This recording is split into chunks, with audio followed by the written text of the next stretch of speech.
Well, hello again, everyone, and welcome to this week's episode of the Japan Club official podcast. My name is Yuki. I'm Gerry. Hello, I'm Bryce. Yes, we're getting better at this. We're getting better at this intro thing. See, we almost got it. We got it in a full circle this time. I don't know how it's going to appear, but at Circle. least my screen, circle. So, anyway, this week is a very exciting episode of our podcast because if last week's podcast didn't make it clear enough, this week we're going to be talking about the era which spans from a bit before the Sengoku era to, just after it ends. And this is the most densely packed era of Japanese history, both in terms of like all the chaos that happened, but also in terms of all the stuff that we culturally took away from this era. And because of that, we're going to do our best to try to stay on time. But, if we have to go on tangents every now and then because the stories are so interesting, so be it. So strap yourselves in You're because just trying to say that so you can talk about the Takeda clan. Yes. That's the only reason you This is said gonna be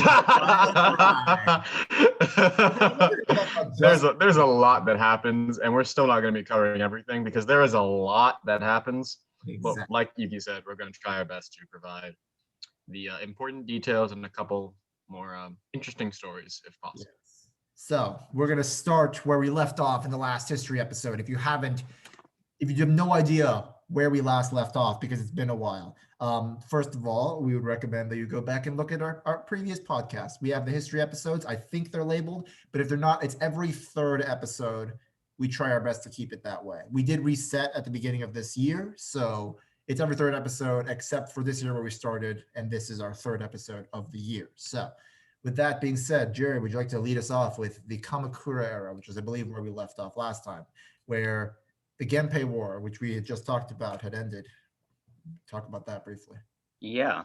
So we left off at the end of the Heian period, and that was marked by the Genpei War. And that was notably between the two factions, the Minamoto Clan and the Taira Clan, right? And so in this period between 1181 and 1185, there's this sort of more fighting, I guess, encapsulating with that. And basically with the 1185, the Battle of Dan-no-ura, the Taira were defeated and they began to decline. And this began the rise of the Minamoto Clan. This individual, Minamoto no Yoritomo, I don't think he was the head of the Minamoto Clan, but because there was a lot of infighting and factional, change of hands, he basically rose to power and established a government in Kamakura, which I believe is in modern day Kanagawa Prefecture. So it became known as, well, not yet, in 1192, this government system began to work in concert, in equilibrium with the imperial courts. There wasn't any conflict between, the emperor and the shogun yet. It was sort of, they actually worked together. And this is why the Kamakura shogunate started out so powerful, basically, compared to the later shogunates. And so we saw during this period the rise of the samurai class in the feudal system. And in 1192, Yoritomo was formally appointed. He appointed himself, basically, the title Sei Tai Shogun, which basically is great general who conquers barbarians. It's kind of like that, the whole conquering Japan thing. But it's important to know the Kamakura shogunate did not unify Japan. It's basically the most powerful government in Japan, but Japan's not unified yet. It's the majority. And then I bet you can talk about this. Yoritomo, in the middle of this, Yoritomo notably pressured an attack on the household of Minamoto no Yoshitsune, also known as Ushi Wakamaru. Basically, Yoshitsune was sheltered by, I believe, this monk guy, who was put in charge by the monk guy who raised Yoshitsune, because there was a lot of exile of these Minamoto people during the infighting. And so Ushi Wakamaru was just chilling, bro. And Yoritomo basically ordered one of his generals to attack the household, and I think he forced Yoshitsune to commit seppuku, I believe. But that was kind of brutal. Do you have anything to say? I don't want to keep going on and on. This is not my FGO plotline. What? My Ushi Wakamaru would never do that. I mean, from a cultural perspective, Yoshitsune is definitely more famous than Yoritomo, mostly because of sort of military accomplishments. Like Yoshitsune was more famous for being a warrior, whereas Yoritomo was famous for being sort of a leader. And I think that really displays itself in, in pop culture, where Yoshitsune is often Yeah. given sort of a famous, like most people recognize him over his brother. And there's a lot more, like, the legend surrounding him and his followers is a lot stronger. And so, not always in real life did certain relations, like the fact that they were brothers, does play into a lot of Yoshitsune featured stories, especially like the modern day ones. But yeah, in the real world, just because you were someone's brother doesn't mean that you were going to get special treatment or anything. If anything, that made you more likely to be on the hit list. So things were brutal. Yeah. And again, on the pop culture note, I would definitely say that Yoshitsune's name comes up a lot more in terms of like characters that are pulled from Japanese history for character usage. Like in the case of Persona, there is a persona named Yoshitsune who, is a warrior. Actually, one of the strongest personas, because that man has some ridiculous things, but we ain't got to talk about all that. Okay. But yeah, so he shows up, common name, I would say. But And Yoritomo, I feel, is always associated with I guess leadership roles, because I've heard a couple characters who have been named Yoritomo, and they're usually like in some kind of authority position. So it does manifest itself in pop culture. They're usually either in an authority position or they're an antagonist, because like one of the pop culture interpretations is that he's kind of a shit brother because he was sort of really Yoshitsune was really famous in that time period, and obviously still today. And Yoritomo was kind of jealous because he was afraid that would mean that, he tried to challenge him, right? And try to take power and influence away. So he betrayed him and then killed him. And that's really why, culturally speaking, he's not as big, because, then as now, betraying your siblings isn't exactly what we would call a alpha move, So frowned All upon. right.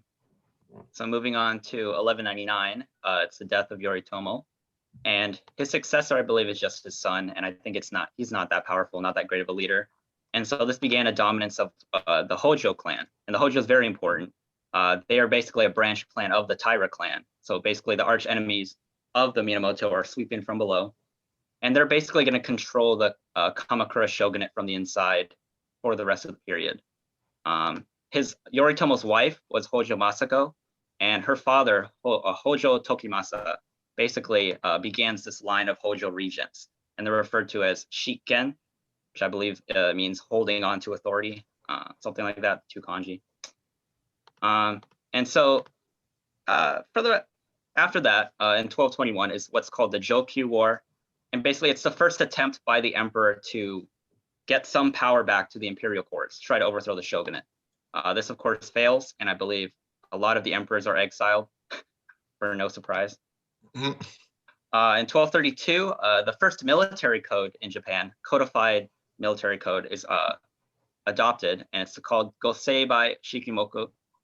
And it's actually held, modified, and later adopted and carried on by the Ashikaga shogunate. So that's pretty important. And you guys can talk about this in 1274 and 1281. It's the two Mongol invasions. Yeah. Yes, the typhoons. when they died in a tornado, which isn't technically what happened. It was a typhoon. It was not a tornado. But yes. So I feel like this is a very commonly talked about thing, but the term kamikaze, where it comes from, this is where it comes from. So what had happened was the Khan was like, hey, yo, open up. And Japan's like, how about no? And in response, he was like, you're not going to give us tribute. All right, we're just going to invade. So in the process of the invasion, before Japan even had to do anything, there's just a typhoon that literally obliterates the entire enemy force. And Japan didn't have to lift a finger. And this is referred to as the kamikaze, which is effectively just God wind or divine wind, because they had no control over that. But it just so happened that this extremely violent typhoon, like I'm talking aggressive typhoon, just strikes down their enemies and only their enemies. So that's where the term comes from. But the thing about that is that the Kamakura shogunate couldn't really, like,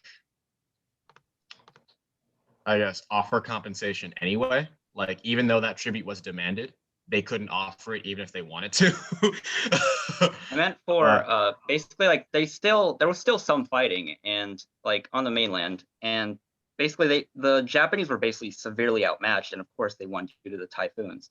And usually, you know, these great warriors would be offered, you know, money, land, territory, that type of stuff.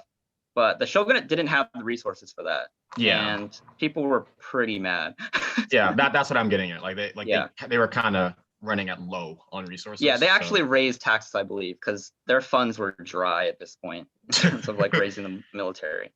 Yeah. And you know what that means? Taxes increasing, the government's out of money, and these times usually leads to something called a rebellion. Yeah. So after this, before we jump into that, actually, it's important to realize that this will be a running theme going throughout the rest of this podcast discussion. It's about taxation. The rest of Japanese history. Most relevant here is the issue of taxation and sort of like resources and authority, because as you might have guessed from the name of the Warring States period, most people would agree that Japan was not really that unified for that period. And one of the big issues that comes up is this idea of taxation, this idea of like central authority, and this idea of like overreaching your influence to make sure that everybody in the country kind of knows what's up. And this is sort of the first time that you see like the issue of being able to tax the majority of the Japanese population is a big deal. And a large part of the incentive for why you kind of want to be shogun and want to have the powers, because that means that you get to have the authority to tax the populace. Because if you're just a warlord, you can only tax as far as your own territory, right? But like the idea of influence and wealth really is the idea of being able to tax the population and having the power and the authority to do so. And that's, sure, you could argue that that's like the case for everywhere, like when it comes to like, you know, power plays and stuff like that. But in Japan, which is mostly this civil war crazed area of the world, there are only pockets of history where you get this truly unified global, like everyone's on the same page, everyone's kind of working towards the same goal type thing. And that's kind of a big thing that's going to be relevant moving forward, is this idea of nationwide taxation, nationwide influence. So yeah, sorry to interrupt you, Gerry. You were saying? All right. No, I think that's good. I think that's very good to note. Yeah. Because, you know, taxes and Japanese history kind of just run side by side. Also, yeah, politics. There was no yen. It was all through mostly. Yeah. And that's important because having a unified currency is an easy way to tax people. Moving on. Okay. So after this, the Hojo basically utilized this divide between what we would refer to as the Northern Court and the Southern Court factions.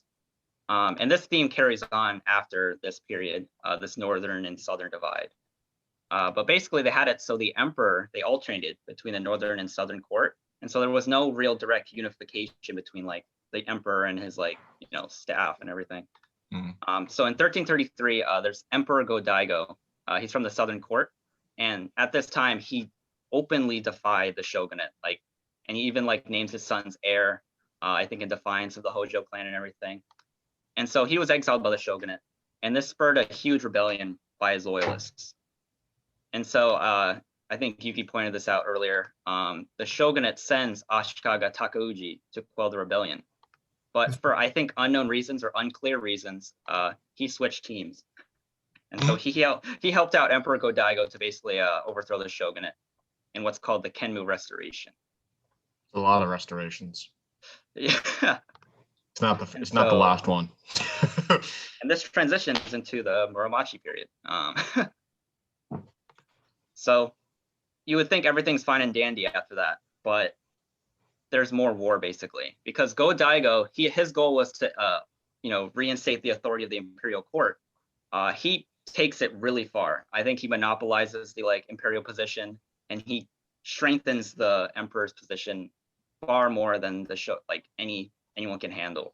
And so this is in that point in Bill Works where it's like the shogunate overthrows the like emperor, and the emperor overthrows the shogunate, and I think they overthrow him back. So in 1338, basically Godigo is driven from Kyoto by Ashikaga, And Ashikaga establishes a new shogunate in Muromachi. And that's why it's either the Muromachi shogunate where it's at, or the Ashikaga shogunate. Doesn't really matter. Godigo actually goes to Yoshino in Nara Prefecture and established his rival government. So we got this, vote on your phones. But Vote on your phone. Ashikaga. No, it's like when the church had two popes. It's literally just that, Yeah. except a lot more violent. Yeah, we're not at the vote on your phones yet part. Yeah, that's coming later. That's later. So basically, at this point, the distinction is the Ashikaga shogunate is a bit more unstable than the Kamakura, because the Kamakura is not working in concert with the emperor. The Ashikaga took over the remnants of the imperial court and is trying to, hold power all on its own, basically. And so there's a lot of fighting that we skip over, basically. But it's really until 1368 with the rise of Yoshimitsu, Takuji's grandson. I believe he's the third shogun of the shogunate. Another common name, by the way, Yoshimitsu. Yeah, he basically unifies the northern and southern courts in 1392, and that brings the sort of end to this period of civil war. And so everything's a bit peaceful until we transition into the Sengoku period, which is basically agreed to have started with what's called the Onin War in 1467. And basically the later shogun of the Ashikaga, Yoshimasa, he dies, and there's basically a whole conflict over who would succeed him. Anyone want to add? I mean, this period doesn't really. It's mostly just about the themes that we've discussed previously about power struggle, emperor versus shogun.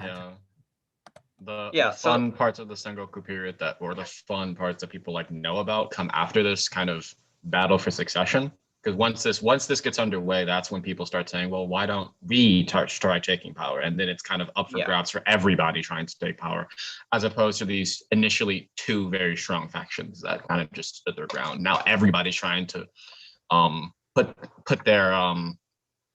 themselves to the test, so to speak, and see if they can run the country and get people behind them. Yeah, that's basically what happened. So in the Onin War, there's this conflict between who would succeed Yoshimasa. Yoshimasa had asked his brother Yoshimi to quit being a monk and start leading the country. And then Yoshimi comes over. He's like, all right. And then it turns out Yoshimasa had a son at that time. Yoshihisa. And basically there's a war between daimyo who support either side, and they basically burn Kyoto to the ground in this conflict. And so the Ashikaga shogunate basically effectively falls at this time. And then there's a power vacuum. So what happens during a power vacuum? Basically, as you say, every daimyo wants a capital for himself. And there just becomes this huge warring states period after this. And I bring up this concept that I read about was cool, is called Gekko Kujo. Basically bottom over top or something, like low conquering high. And it's basically this common occurrence when during all this factional fighting, subordinates often overthrew their superiors in favor of better leadership, and this overturn of power basically continued for quite a while. So I'll let you guys elaborate on this Sengoku period then. All right, this is gonna be fun. So I mean, the idea of your uncle and the son, the sort of the brother and the son fighting for power. Anyone who knows anything about history has seen that before. Anyone who's watched The Lion King has seen that before. So pretty standard power dynamic stuff. But yeah, this broke any semblance of unity that Japan really had.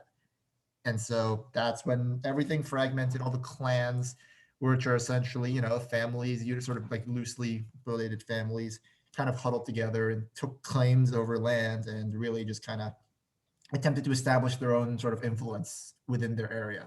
And Japan was broken up into all these different places. Yeah. So I think this is a good time to jump into, I suppose, we can talk all day about sort of the earlier parts of the Sengoku era, which are essentially just mostly clan formations, mostly people breaking off from places, moving places, that kind of thing. And, there's a lot of exciting stories that happen there. But I think that in order to keep on time, as well as in order to actually, 1 second while I grab my charger, this is important. My computer is about to run out of battery, and I want to not be interrupted during this part. This is yes. You are also host, which means that would kind of stop the recording. It's kind of important. Yeah. you fall, the whole country falls. Actually. I guess you could say that I'm the linchpin of this whole organization, Oh my god. which means that I get to technically still be emperor. You guys can fight over who gets to be shogun. But anyway, Oh no. No. so where was I? Yes. In order to keep on time, we're going to start really with a single narrative point, and we're going to continue that all the way till the end of the Sengoku era.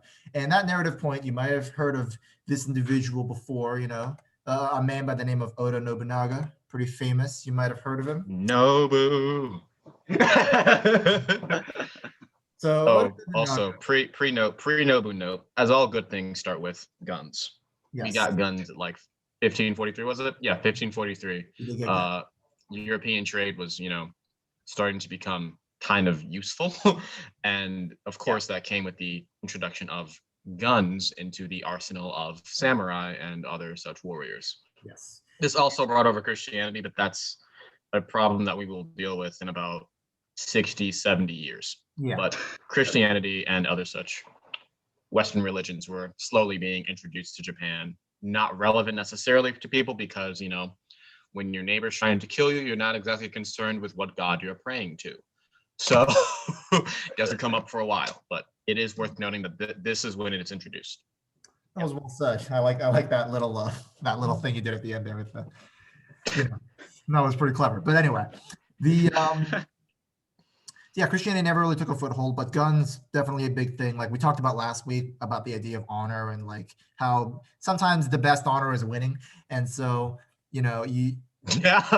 giving guns to your soldiers meant you were gonna hit the enemy harder than you gave guns to your soldiers. There's no bones about it. Like honor existed only insofar as if you won and you can show your enemies mercy and stuff like that if you wanted to, right? Yeah. So the Oda Nobunaga and all of the important narratives that really focus on him is where we'll really start, because essentially you might not have expected to. Well, first of all, his name, like the names of these people are what we'll say their final incarnations. For example, like Tokugawa Ieyasu, who you might have heard of, that wasn't his name when he started, and it's kind of an important thing to recognize because when you search through, like, say, official records and primary sources, you won't find Tokugawa Ieyasu until way later when he actually changes his name, because when you sort of achieve certain things, it was customary to change your name to reflect that you have this now upper status, right? So we'll just kind of use the final names as we go forward. So anyway, there was kind of this area close to a place, it was literally called Owari, which means, Owari is just, it's an area of Japan, right? And that was the mainland of the Oda clan. And you might not have expected this, but the Oda clan was not one of the huge players starting off in the Sengoku era. It was actually kind of a smaller kind of clan. It was still pretty all right, but it was definitely not like a huge influence early on. But essentially what kicked off this whole ordeal was essentially there was a guy who, based on the names that we've talked about previously, you might recognize by the name of Ashikaga Yoshiaki, who was the son of the 14th shogun of the Ashikaga shogunate. And he claimed, this man claimed to be him, right? A man by this claimed name approaches the Oda and says, I'm the heir of, I'm sort of the next in line. Back me up, please, and we can take Kyoto together. And Oda Nobunaga, who was the leader at the time, said, yeah, sure. That sounds like something I want to do. And essentially, the reason why this even worked was because the Oda had been in conflict with a different clan, I think by the name of the Imagawa. And essentially, they were both kind of evenly matched, but the Imagawa had a support of a clan that you might have heard of called the Tokugawa Clan. And this is actually a famous story of how Nobunaga really got famous, because the Tokugawa Clan only worked with the Imagawa because the Imagawa had their youngest, their heir, their sort of scion hostage. And later on, the Imagawa had the Oda basically beaten. They were basically destroyed, and they were holed up in this one castle in this valley. And the soldiers were kind of waiting outside, ready to besiege the castle. And Oda Nobunaga, who recently became the head, he was not the head when the war started, but he recently became the head, and his soldiers were like, all right, we have two options. Either we go out there and we die like men, or we cut our stomachs open and we just kind of, we surrender, essentially. And Oda Nobunaga, who was always kind of famous for never giving up and always being driven to victory, said, no, there's a third option you're not seeing. And that was to take this highly risky maneuver where he and a small group of his men essentially went around the back and sort of attacked the army while they were, relaxing and drunk and stuff, and just launched this sort of crazy ambush surprise attack type thing. And that, combined with their actual frontal assault later on, was enough to really just completely destroy the Imagawa, and they were never a big force ever again. But this, in the sort of aftermath of this, led to the Oda acquiring the hostage, the young scion of the Tokugawa clan, who would later be known as Tokugawa Ieyasu. And Oda Nobunaga basically said to him, look, you have two options. Either I kill you and sort of your entire people, or you can become our ally. And Tokugawa Ieyasu agreed to that. So that they had a clan alliance. And this was a huge deal in the Sengoku era, because if you're two different clans, you can never know for sure whether or not you're going to get stabbed in the back by the other. Yeah. And so you can never know really who to trust. And that really made everything difficult, because it meant that if you went for Kyoto, some other guy could attack your flank while you're going for Kyoto, and thus you can't go to Kyoto. And that kind of stalemate was why the Sengoku era lasted as long as it did, was because every time somebody made a break for anything, some other guys would kind of jump in and take advantage of that weakness. But with the Tokugawa and the Oda, that alliance was there. It was kind of pretty ironclad. And because of that, the Tokugawa made it so that they gave the Oda the freedom really to pursue Kyoto without being attacked by neighboring clans. And they worked together for a large portion of sort of this conflict, right? Yep. And, we'll kind of skip through some of the shenaniganery that happens regarding their actual journey to Kyoto, because what matters for the most part is that at various points along this path, they meet resistance, both before they reach Kyoto and after they've taken Kyoto. There is plenty of resistance from other clans, because they might have a problem with some upstart clan from some nowhere district taking Kyoto and claiming themselves shogun. Because, for instance, an important one to merely mention are sort of these individuals who are called the warrior monks, the Buddhist monks. Specifically, we'll start with the ones from Ishiyama. Because essentially, Buddhism was huge, obviously, but there were temples everywhere. And back in the Sengoku era, you couldn't just be some peaceful Buddhist monk kind of living around, sitting, meditating. You had to be trained to defend yourself and your temple from bandits and stuff, right? From criminals. And you couldn't afford to hire a samurai because, well, you're a Buddhist monk. You've forsworn acquiring that kind of wealth. So anyway, because they weren't really a clan, they didn't really have this concept of territory. And that made them kind of a thorn in Oda Nobunaga's side for basically the entire Sengoku era.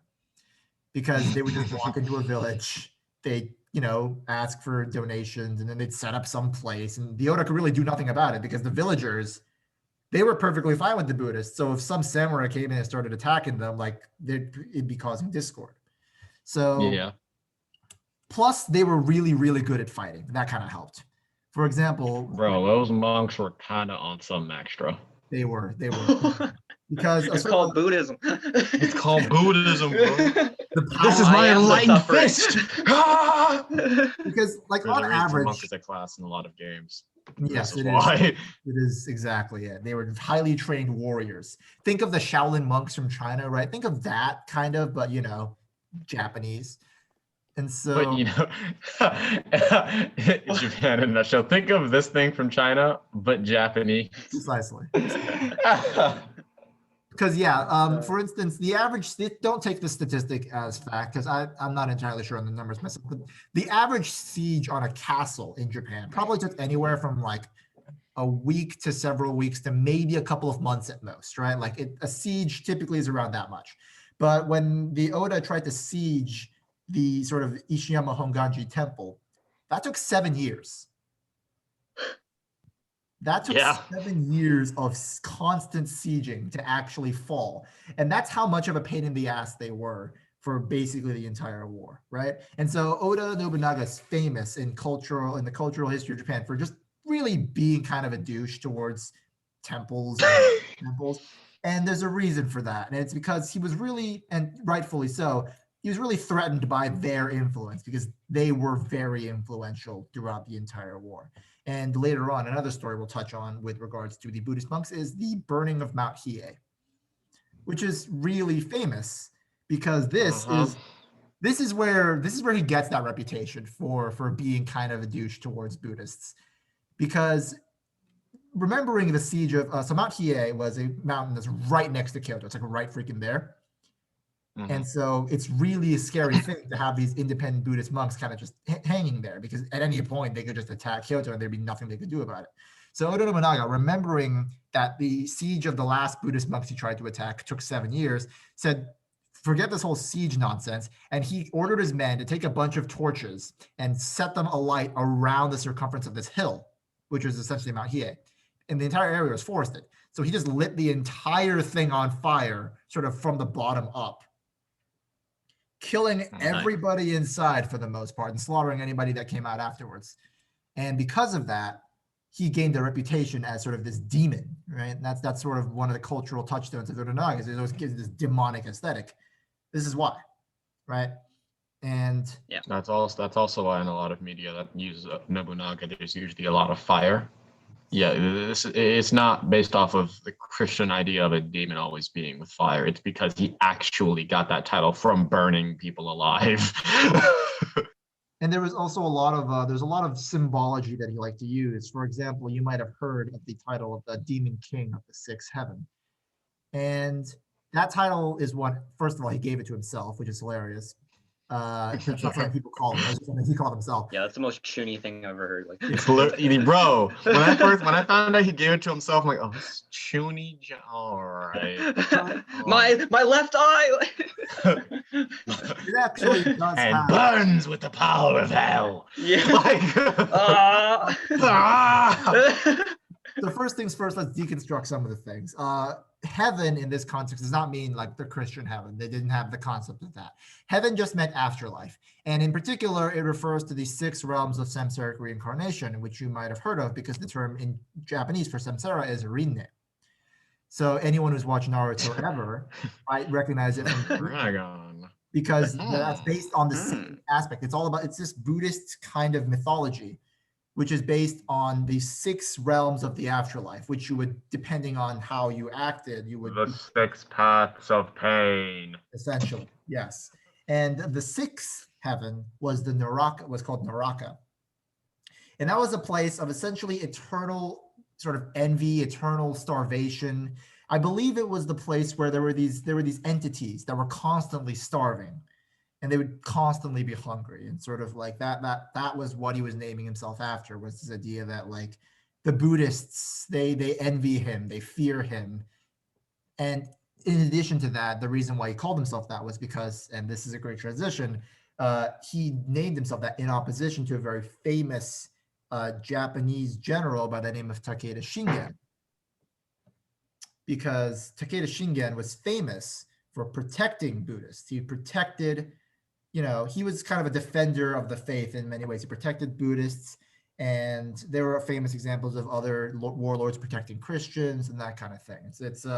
It's something that gets incorporated into their legend. So this is a good transition then to talk about the major clan wars that really happens between the Oda clan and basically everyone else, because that's basically what happens for the rest of the war, right? Like they're constantly fighting other clans. Eventually they do take Kyoto and they install Ashikaga Yoshiaki as the shogun. And once Ashikaga Yoshiaki is the shogun, he realizes, oh crap, this Oda Nobunaga guy is really ambitious and he's really, really good at his job. What do I do? And so he starts sending out all these help letters, essentially like, hey, you guys want to conquer the Oda, free the shogunate? You get to be shogun afterwards. Or no, you get to kind of be in charge afterwards, because he was a puppet ruler, essentially. So he was kind of like conspiring against the Oda the moment he got to Kyoto, right? And at some point also, before we talk about the clan warfare, it's important to mention the famous individual, the 3rd member of the Japanese triumvirate, because that was essentially what it was. by the Yeah. name of Toyotomi Hideyoshi. The three great unifiers, like we want to be serious about. Yes.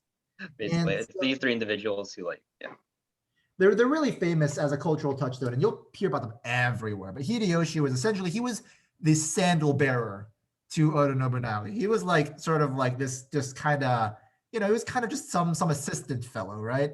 But the story he's famous for was it was a cold winter night, and Oda Nobunaga was like, "You bring me my shoes," and then he puts them on, and they're like, "Oh, these are really warm. How'd you get these so warm? It's really cold out." And Toyotomi Hideyoshi was like, "Well, I kept them inside of my shirt to keep them warm." And that's kind of what he was famous for, was like this idea of, he was loyal. He was a very loyal, sort of meticulous fella. And he was given the nickname the Balding Monkey by Oda Nobunaga. And actually, that's one thing that's important as well. Sorry, we keep going on these tangents, but Toyotomi Hideyoshi was given sort of this sort of like this aesthetic of being sort of monkey, right? That was what Oda Nobunaga called him. Oda Nobunaga called him as monkey, right?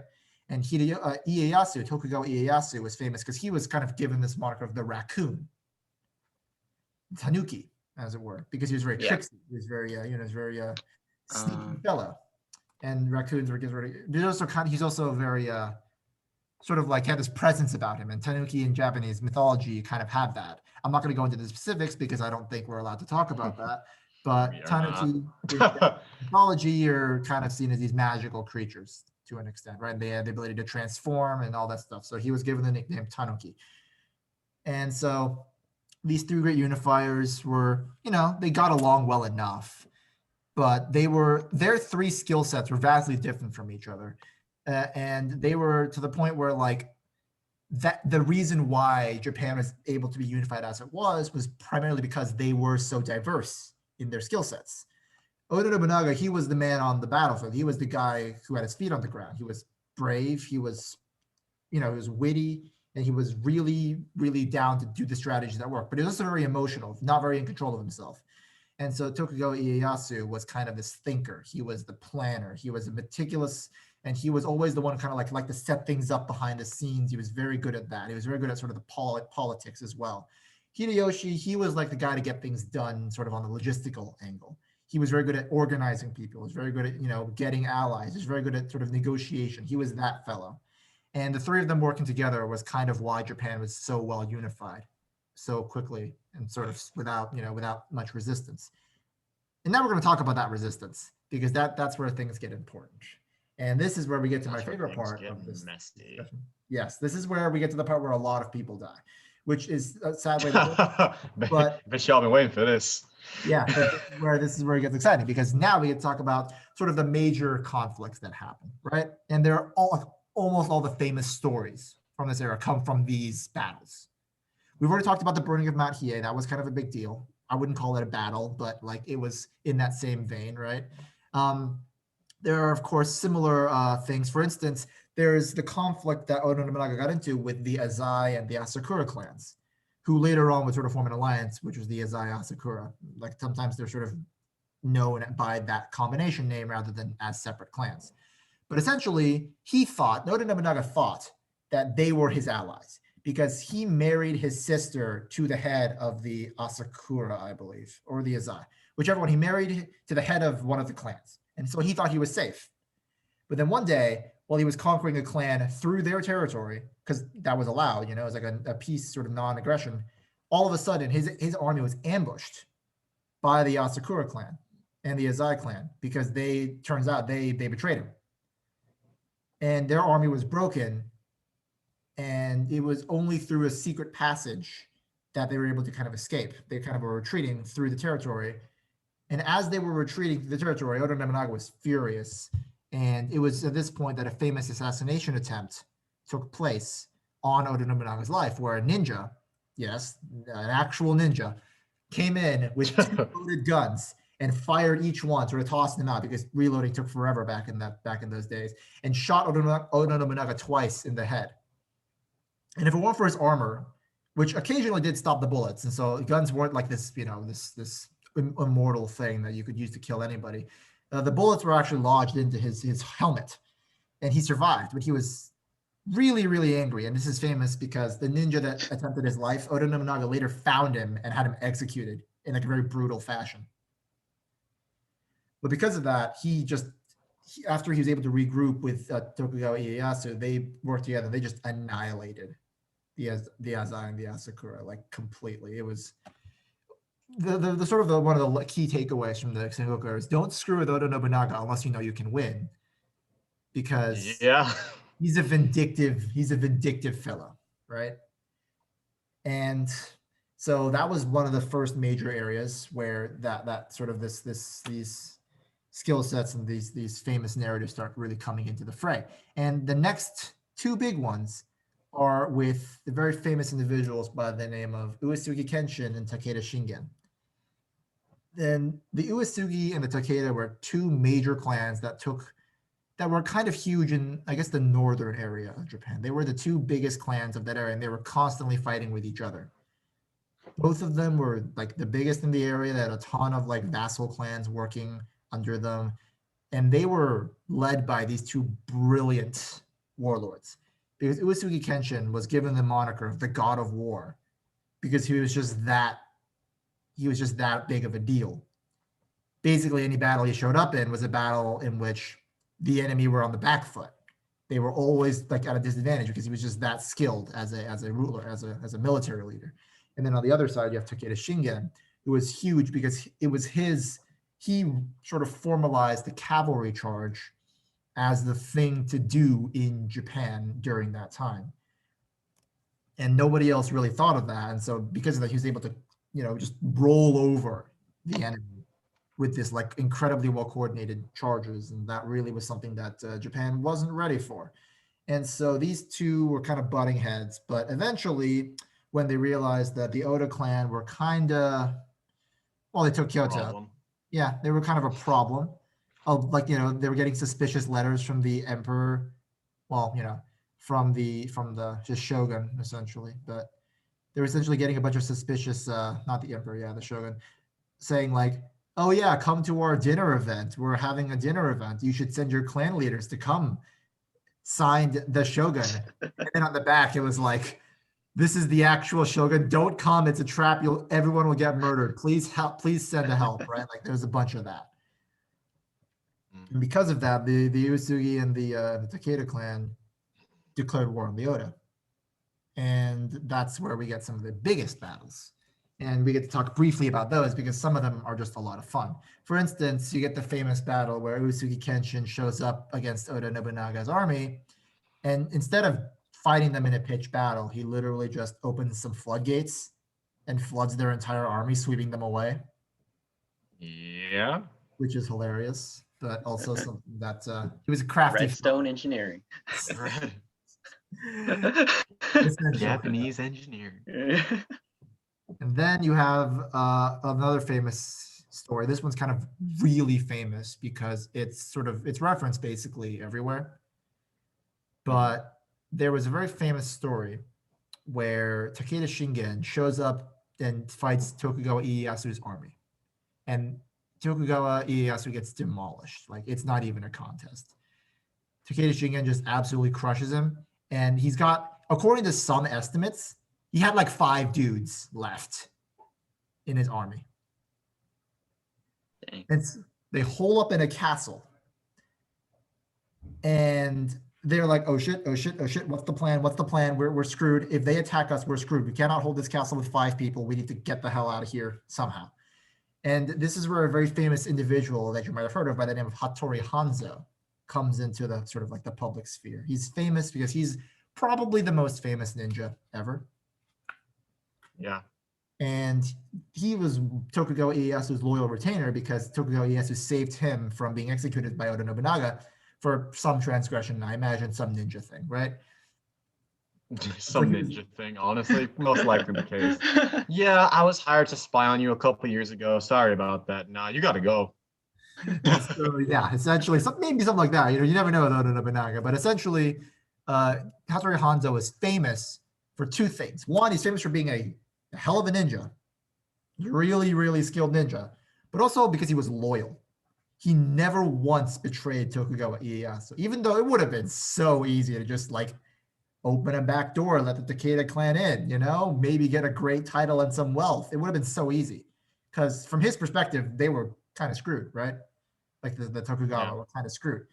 But he stayed loyal. That's what makes him famous, because he was seen as the epitome of being a ninja. He was loyal, efficient, and he was good at his job, right? And so he proposes a plan, which is, how about we do the ultimate alpha move by tricking the Takeda clan into thinking that we've got way more than they think we have, than we actually have, I mean. And Tokugawa was like, all right, well, we're out of options, so let's roll with that. So essentially, they opened the gates to the castle. They send out some guys with drums, just start like banging on them like a war chant kind of thing, right? And they like start like, like all this like fanfare, all this stuff. And then in the dead of night, Hattori Hanzo and his group of ninja go in and just like start wreaking havoc among the Takeda clan's camps, right? Like, going around like, I don't know, setting things on fire, slitting people's throats, whatever the heck they did, right? And the Takeda clan looked at all of this, like the ninja, the clan being open, and they're like, this is a pretty ballsy attack. They must have like a ton of people in that castle, because otherwise they would never do this. We're going to retreat. And so they walk away. And that's the famous story of how Tokugawa Ieyasu held a castle with like a handful of dudes against an army of probably thousands. It was a famous. Information is the greatest weapon in a war. Yeah, and that bluff worked, and that saved them. And yeah, there's a bunch of other famous stories. Another one that I think is worthy of mention is there's two actually that are worthy of mentioning. And I know there's a lot of stories that we're going to talk about, and sometimes the timeline can get a little screwy, but just think of this all as happening within the same sort of like 15 to 20 year period of time. Like, it was just all of these conflicts were happening. It was really unclear when one clan war ended and another began. So the stories all kind of appear as kind of this kind of like disorderly mess, and that's really how Japan has culturally interpreted it today. And so another famous story is one featuring Toyotomi Hideyoshi, where they were sieging this castle, which could have had supplies for years, right? Like, they were constantly assaulting the Oda forces with arrows, and it was a really, really pain in the ass siege because they were in this, the terrain was such that it was really difficult to get a foothold. It was a completely open kind of area. And so because of that, they were never safe from the arrows. And so Oda Nobunaga was like, crap, what do I do here? And then Toyotomi Hideyoshi said, all right, boss, I got a plan. And the plan was, according to legend, this probably didn't actually happen, but according to legend, one day the people in the castle, they went to sleep. The next day they wake up and there's another castle staring at them right across from them. And the legend was that Hideyoshi was so good at his job that he organized that thing to be built overnight. And that gave the soldiers a foothold to kind of, not get hit by arrows. And then the castle was taken because of that. So famous thing that really rose. I think he became like, he got promoted several rungs up for that maneuver because of that. And that's really a way to prove himself, It might not have been a literal castle. It could have been just like a stronghold. It was probably close. Nah, man, he got that IKEA kit. He like first class, I definitely like the idea of having that first class IKEA kit and building a castle in like 2 hours, but it was most likely, hey, there's probably some resources in the village, like, I don't know, 2 miles down. Let's go grab some supplies, run back, and in the dead of night build a castle. Exactly. I think that's probably what happened. He got that double chest full of cobblestone. Actually, just open that up and started. Yeah, famous story. There's one more that I won't talk about too much because I think that we should probably get to the point where things start to go wrong for the Oda, because that's really some of the, like, that's where we get back on the timeline. But I guess one famous story that we can really kind of end with. This happened closer to the end of the conflict. This is definitely after they took Kyoto and everything. But essentially, and I said that word a lot because I'm trying to simplify a lot of things here, but what happened was there was a castle that was being sieged, I believe, by the Takeda clan, and this was this was pretty close to the end of this war, and you'll see why after I talk about this siege.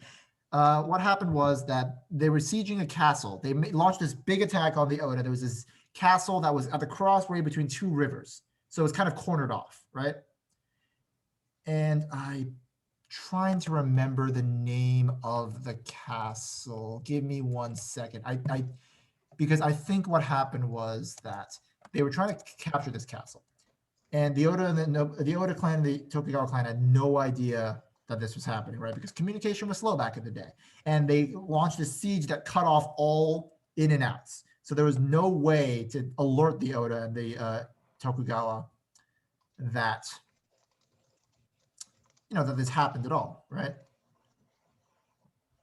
And oh yes, it was the Battle of Nagashino, I think, is the one where the one which was sort of the most relevant to this. It's the one that immediately follows this siege.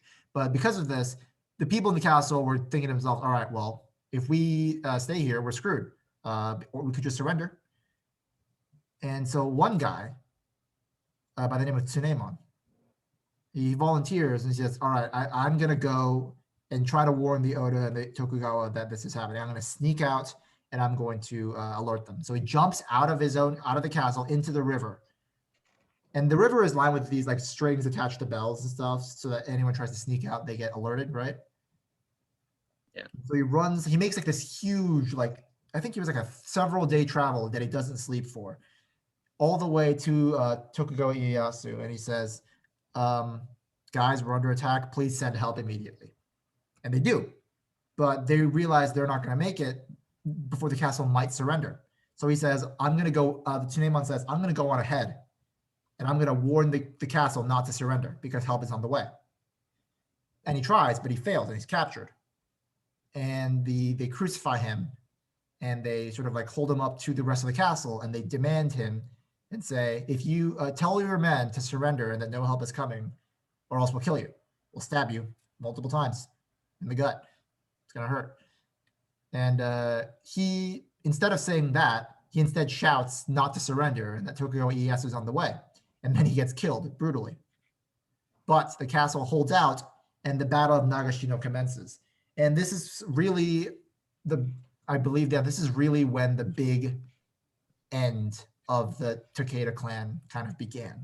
Because Oda Nobunaga was tired of the cavalry, right? Like he had seen the damage it could do. He had enough. The effectiveness, but he also could tell where their weaknesses were.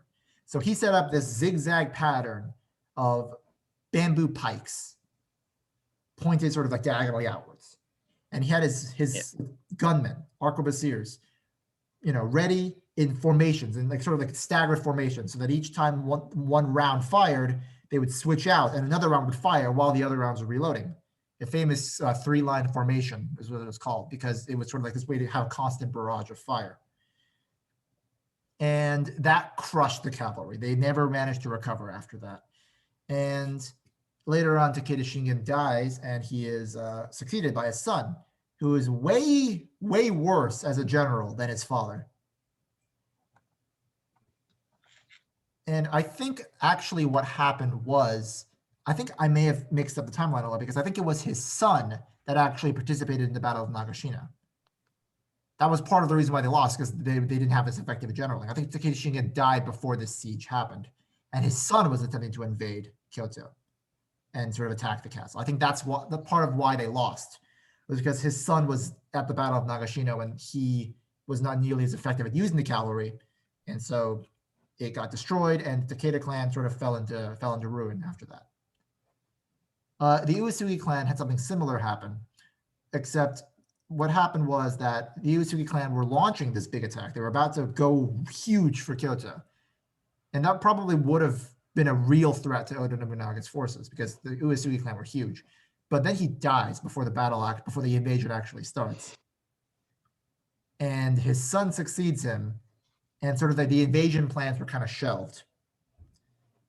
And the Uesugi clan never really pops up again after that. So You can read about these guys for hours, but for the relevance of taking Kyoto, that was really their major contributions, right? They were these big thorns in Oda Nobunaga's side for the longest time. But with their declines, with the decline of the Takeda and the Uesugi, there was no real threat left to oppose the Oda clan in Kyoto.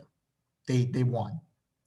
That was functionally the end of the Warring States insofar as there was a clear victor.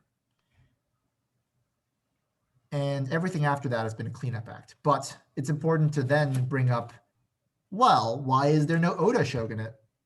And there's a big reason why. It's because one of Oda Nobunaga's generals by the name of Akechi Mitsuhide, he's kind of a little shit. Just a little bit. He's like the Judas. He was a betrayer, right? And he actually secretly, while Oda Nobunaga and some of his men were resting in Castle Honnoji, they ambush the castle. They siege it. They set it on fire. And Oda Nobunaga, realizing that this is sort of the end, commits seppuku in the burning castle. And again, there's that fire imagery. He dies in fire just as he caused it, right? That's kind of a big thing with him. And the death of Oda Nobunaga leads to a power struggle between the forces of Akechi Mitsuhide and the forces of the combined Tokugawa Ieyasu and Toyotomi Hideyoshi in the Battle of Sekigahara, I believe. I believe that's the battle. That's where it culminates, I believe. Yes. But the Honnoji incident was earlier than that, I think. I think it was Yes, like, it was- but it was yeah, early. 1582 was Honnoji. And then in that same year, Sekigahara is the- a separate battle that happens later on. I Yeah. marked the Battle of Yamazaki as when Toyotomi defeated Yeah. Mitsuhide. yeah, no, they dealt with him pretty quickly. Oh Yeah, yes, it's the same year. Sekigahara happens later. It's the one that happens much. Yeah, Sekigahara is basically the end of like the entire Warring States period. Yeah, that Sekigahara is when Tokugawa solidifies his hold. Yeah. But that- for now, spoilers. I mean, in 1582, yeah, basically Toyotomi wins the Battle of Yamazaki and formally succeeds Oda as part of the unification effort. And it's Toyotomi who actually successfully unifies Japan, but his ambitions are a bit too high. He's like, maybe I'll invade Korea and maybe China. Those don't really come to fruition. Yeah. And he dies before that happens. Yeah, so it's And important. so we can slide into 1598, when Toyotomi dies and we do the whole like trusting his son to the Council of Five. If you want, but, So yeah, just before that though, like okay. it's clear that Oda, Tokugawa, and Toyotomi Hideyoshi and Tokugawa Ieyasu were sort of like, they had lots of supporters on both sides wanting them to kind of be in power, but because they didn't want to, destroy the unity and sort of like restart the Warring States period, essentially, Tokugawa Ieyasu says, you know what? I'm going to step down from this position of wanting power. In exchange, Hideyoshi said, Hideyoshi gave him a bunch of privileges, a bunch of like all this privileges. Yeah. And one of the privileges that's important is not requiring him to send men to fight in the Korean Wars. It's a huge thing. Exactly. Yeah. Because as Gerry was saying, the invasion of Korea, it sucked. They went horribly. They lost a lot of people, but notably not Tokugawa Ieyasu. He did not lose basically anything.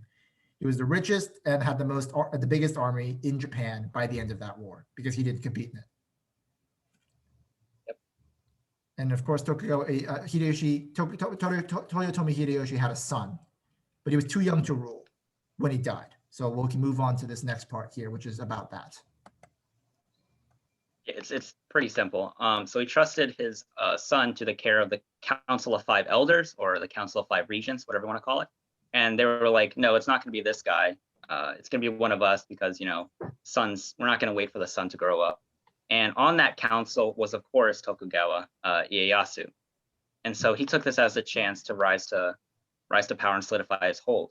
And so Tokugawa basically waged battles on all the clans who were against him. And of course, they were much weaker, as Yuki said, because he had the biggest army, the biggest influence. And so this culminated in 1600 with the Battle of Sekigahara, basically, if you want to comment on that. And this was towards, basically there are multiple events that you could count as the end of the Sengoku period. This could be one of them. It's often marked in 1615 with the siege of Osaka, when the remnants of Toyotomi loyalists are finally cleaned up in the castle there by Tokugawa. But by the end of this, the Tokugawa shogunate, of course, rises to power with like little to no opposition. And during this time, the capital is moved from Kyoto to Edo, or which will be later Tokyo. So yes. Tokyo literally in kanji means eastern capital because Kyo just means capital. So, you know. Yeah. Like, it's important to remember that Toyotomi Hideyoshi's son never died up until after the Battle of Sekigahara. He became an adult and he had his supporters, but essentially Tokugawa Ieyasu was very paranoid of the fact that, well, this guy might be a little angry that I took his birthright from him, essentially. And they never never formed any kind of agreement.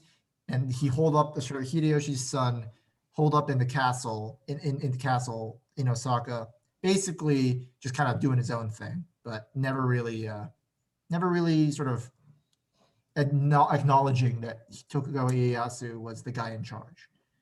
One day, this is a story of how this all went down. One day they make a bell, and the bell says something very like neutral. It's neutral at worst, positive at best, which is like, may the great ruler of Japan live long and stuff like that, right? It was essentially one of those, one of those prayer bells, right? Like they're very common. But because of the way that the kanji worked, and this was a very flimsy interpretation, but because of the way the kanji worked, you could hypothetically interpret those words into Japanese as the Tokugawa will fall, Toyotomi Hideyoshi will become the next ruler of Japan, yada yada, right? Like, it was something that could have potentially been interpreted as an insult to the current shogun. And that was the only justification. Those trumped up charges were what led to the siege of Osaka and the eventual death of the son of Toyotomi Hideyoshi. Yeah, it was basically a whole blame the main on Spain event where like he just needed an excuse to take him out. So yeah, and common pattern you'll see throughout any history thing: never die while your son is younger than the ruling age, because that never ends well. Never. It's always ended poorly. Leaving a regent in charge almost never works, ever, because power is like that. And so even in Japan, you'll see it. The regents, they be wanting power, yeah. So yeah, that does really wrap up the Sengoku period in terms of like, there is now functionally total control over all of Japan. And that's the Tokugawa show is where we start seeing, nationwide taxation. It's kind of a big deal. The decline, nationwide policy, the eventual decline of the what is it? Yeah, the Tokugawa basically established, like, I think it said 250 years of prosperity basically for Japan at this point afterwards. And I think that's helped by the fact that, they're not fighting anymore. They have a period to like actually develop and like progress as a country. Yeah. I think shortly after this Sengoku period, I think Tokugawa initiates the Sakoku, or closes the country. 1633, I think. Yeah, and basically this sort of like isolationist policy also helps Japan finally get its shit together, if you want me to phrase it like that. And that would remain in effect until like Perry just like pries open those doors. But yeah, and it's important to note. Yeah, basically, Another thing is Tokugawa Ieyasu had a son this entire period.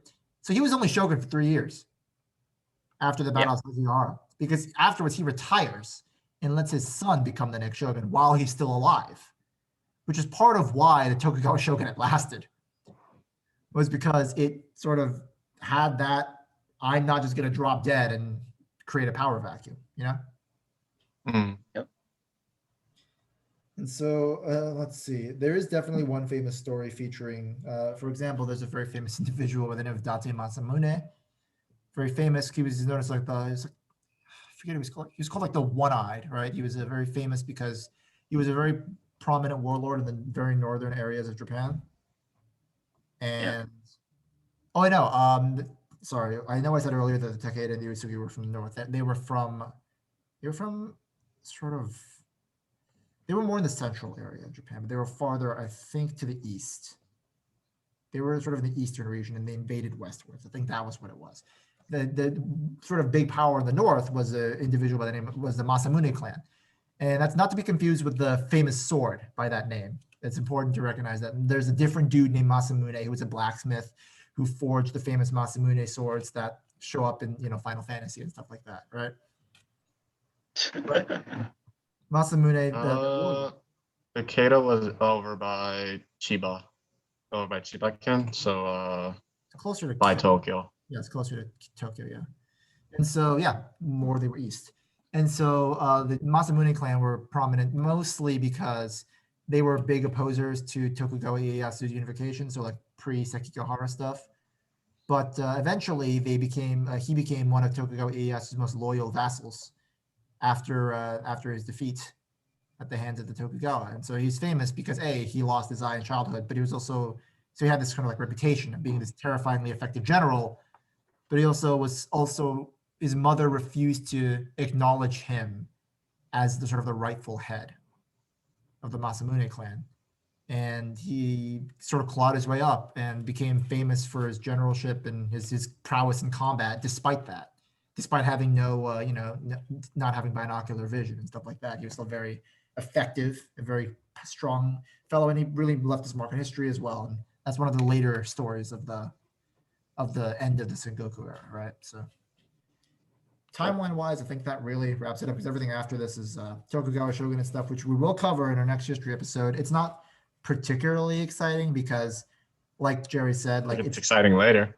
It's a bunch of isolationism and not war happening. The decline of the samurai, the rebellions that start occurring as the West starts getting interested in Japan.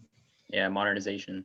Yes. Yeah, modernization, the Meiji Restoration, basically set up for the next history episode. The most fascinating parts of the Tokugawa shogunate are the beginning in the first 40, 50 years, about 100 years after that, and then the end of the period with the Meiji Restoration in around 1858-ish. Yep. Starting in 1840s when it really starts to pick up. But in those 3 points in time is when things are actually really happening. Yeah. The Meiji Restoration notably is not part of the Tokugawa shogunate. It is after, because it's the fall of it effectively. Yeah.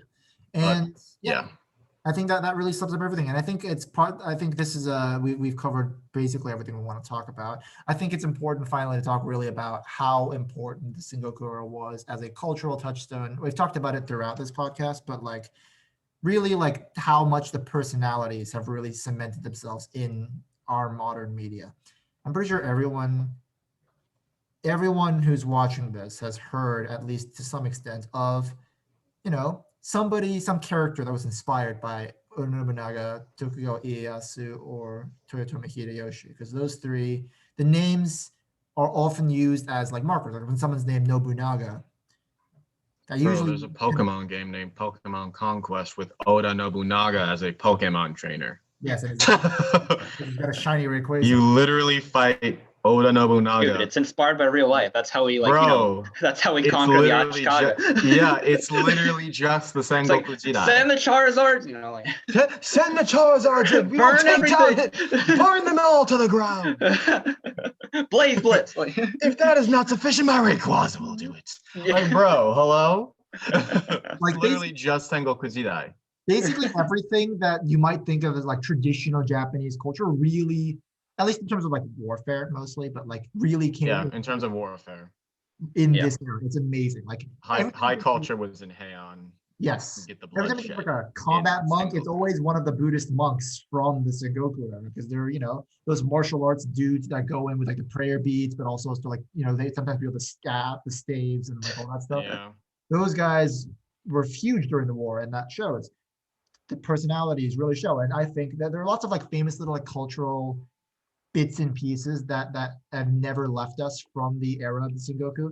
For instance, one of the most famous things ever from the three unifiers is this idea of the I believe it's you know what? I can't remember if it was a swallow or not, but essentially the it's not really a parable, but the story of the bird, right?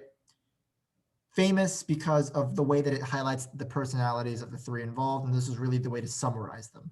For instance, so a hypothetical question was asked, and that was, how can you make the bird sing? And so each of the three had a different response to that. We're not sure if this actually happened, but this is kind of the narrative that. Yeah, it's there in the Sengoku article on Wikipedia. There's it addresses the Sen view, I think, that you're talking about. Yes. So the first one is Oda Nobunaga, who says, "If the bird does not sing, I will kill it." Yeah. And the second one is, if the bird is Tokugawa Ieyasu. Oh no, the second one is Hideyoshi. It's actually. Hideyoshi. Yeah, it's a sequence. So yeah. Sorry, do you want to say the second one? If the bird does not sing, coax it. Yes. And basically it referred to as resourcefulness. Yes. And the third one was, if the bird does not sing, wait for it. And it was basically Tokugawa's perseverance. Yeah. Yeah, and that really shows in the way that, Tokugawa played the long game. He really did. He waited. He actually played the long game. Bro, my man came in as a subordinate and ended up the shogun. He didn't ask for that. Hold the line. Hold the line. Hold the line. I like the stock. Somebody's playing the sound. Yeah, buddy, man. Samurai warriors. Yeah, so it's such a famous thing to really talk about, because you'll see that referenced in various places. Like some people might characterize themselves by what they might do with that question. So there's a bunch of little touchstones like that. There's the idea of, the Demon King of the Sixth Heaven. There's the whole monkey thing. There's the Tanuki thing. All of these take place in every bit of Japanese media that you will probably ever consume, right? And it's been reimagined and recycled so many times, but yet sort of those elements stay the same. The idea of associating Oda Nobunaga with guns was kind of huge, and still is, because Oda Nobunaga was a big proponent of, let's arm our dudes with guns and they'll be way better at killing people. Yeah. Yeah, he was right too. Early adopter. He was. And if anybody's seen Drifters, Oda Nobunaga's big on guns in that show, There's a bunch of other popular media where Oda Nobunaga's just big on warfare. He's often seen as kind of this brash, aggressive, but yet very charismatic type of character. Tokugawa is seen as more of the shifty type, but still kind of someone you admire. All these personalities have been embedded so hard into Japanese culture that you can't talk about the Sengoku Era without talking about how it affected everything else. Welfare Nobu and FGO was an archer, right? Yes. Yeah, in games too. They bring out the man likes his guns. The archer class is really made up of archers. Actually, there's plenty of stuff that you can just research on your own that you might want to look into. For instance, there were rumors that Uesugi Kenshin was not actually a man, but actually a woman, and the internet took that, and we don't talk about that. But the point is, you didn't need to say it. I'm just saying, there are all these little weird things about all of the little bits of Sengoku Era, and I think sure that exists in any time period, but they become cultural touchstones because it was Sengoku Era, Yeah. So yeah, anyone have any final thoughts to sort of get us wrapped up? I don't know. The fighting's not over. Oh yeah, you thought you saw one. You thought this would be followed by a permanent peace. Oh, that's funny. Yeah. That's funny. This ain't Heiwa. This is not Heiwa. Heiwa Jidai. So yeah, next year we'll talk about basically a much larger next year. Next history. Next. I never said year. We're playing the long game. We're taking some notes. Learn a little something from Ieyasu, man. Well, we're gonna try our Oh my best to God. cover everything from, around the beginning of the Tokugawa to probably the end of the Meiji Restoration. Maybe touch briefly on should be some of the doable. wars that happened before the big one that we talk about, right? Because Japan had Yeah, we can probably up to there, honestly. yes, If we expansionist. Meiji might take a minute. Meiji actually might take a minute. It might. But yes, be excited for that. There's a lot of cool stuff happening. There's plenty of cultural touchstones still yet to come, but everything related to like every video game you've ever played probably had a foot in this era. So Yeah, thanks for watching, everybody. there's a lot. Yes, there's a lot. Thanks for watching. We hope that you have learned something new during this time. And, history episodes tend to be us rambling on for quite a while, and that's just kind of the Ha reality. ha ha. We hope that Every episode is a. Yeah, but usually we're, I don't know, more entertaining for people. I don't know. We're pretty good about history too, I feel, but yeah, but there's like, way less jokes you can make. it depends on Yeah. whether or not you're interested in the actual content versus trying to find ways to make the content funny, which we try our best to kind of do. Yeah. History, it's a bit harder, I agree, but we hope that you learned something new, and we hope to see you next week. And even if you don't like the rest of what we do, we hope that you'll tune in for the next history episode 3 podcasts from now. Either way, we will see you guys next time. Peace out.